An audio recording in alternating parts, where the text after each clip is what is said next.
সালিহিন। আসসালামু আলাইকুম ওয়া রাহমাতুল্লাহি ওয়া বারাকাতুহু। আউযু বিল্লাহি মিনাশ শাইতানির রাজিম। বিসমিল্লাহির রহমানির রহিম। ওয়াতাসিমু বিহাবলিল্লাহি জামিআ। اللهم صل على سيدنا ونبينا وشفيعنا حبيبنا ومولانا محمد صلى الله عليه وعلى آله وأصحابه وبارك وسلم। সম্মানিত তাওহীদি জনতা আমার, আমরা এই বিশ্বের ভিতরে আমরা 53টি মুসলিম কান্ট্রির ভিতরে আমরা 156 কোটি মুসলমান, যেটা ঠিক কিনা? 156 কোটি মুসলমানের অন্তরে আজকে ফ্রান্সের একটা আমাদের অন্তরে আগুন জ্বালিয়ে দিয়েছে, ঠিক কিনা? আমরা জানিয়ে দিতে চাই তাওহীদি মুসলিম জনতা, পৃথিবীর সমস্ত মুসলমান জনতা জানিয়ে দিতে চাই, পৃথিবীর মুসলমান যদি একত্রিত হয় তোমাদের অস্তিত্ব খুঁজে পাওয়া যাবে না, ঠিক কিনা? সময় থাকতে সাবধান হও। মুসলমানকে নিয়ে, ইসলামকে নিয়ে, দেবীকে নিয়ে কোন সুনিবিড় চলবে না।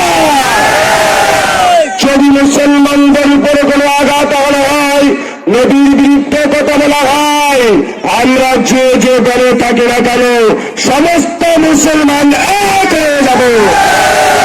এই জন্য একটা আহ্বান জানাচ্ছি, নবীর বিরুদ্ধে, ইসলামের বিরুদ্ধে যারা কটাক্ষ করবে এ ব্যাপারে ওয়াতাসিমু বিহাবলিল্লাহি জামিআর ভিত্তিতে সমস্ত মুসলমান এক। এইখানে আমার সংক্ষিপ্ত বক্তব্য এখানে শেষ করছি। আল্লাহু আকবার। ইয়া রাসূলুল্লাহ, হুঁশিয়ার সাবধান, নবীজির দুশমনেরা। এখন আপনাদের সম্মুখে মূল্যবান হাফেজ মাওলানা রহমাতুল্লাহ, হাফেজ মাওলানা রহমাতুল্লাহ। আসসালামু আলাইকুম ওয়া রাহমাতুল্লাহি ওয়া বারাকাতুহু।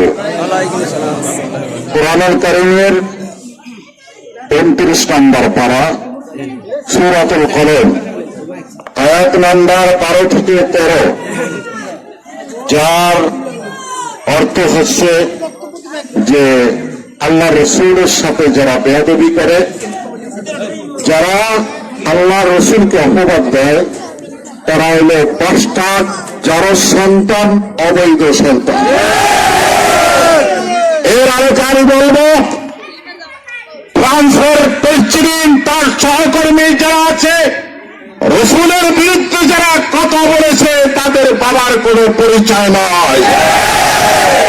তারা হয়েছে বাস্টার্ড, যার সন্তান অবৈধ সন্তান।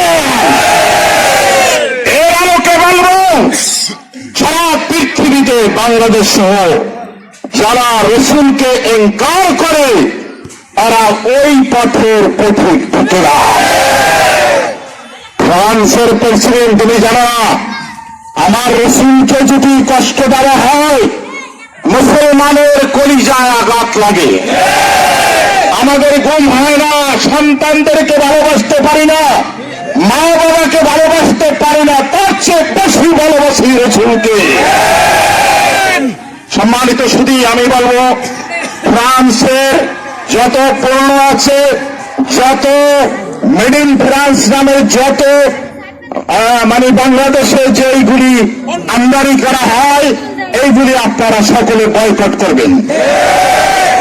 বাংলাদেশের মাননীয় সরকারকে আমরা বিরাট সাথে জানাতে চাই, আপনি ফ্রান্সের সাথে কূটনৈতিক সম্পর্ক ছিন্ন করুন। আমরা ফ্রান্সের সাথে কোনো সম্পর্ক রাখতে রাজি না। বাংলাদেশের ব্যবসায়ী সমিতি যারা আছেন, সকলে ফ্রান্স থেকে সকল মাল আমদানি রপ্তানি বন্ধ করে দেন। আমরা মুসলমান।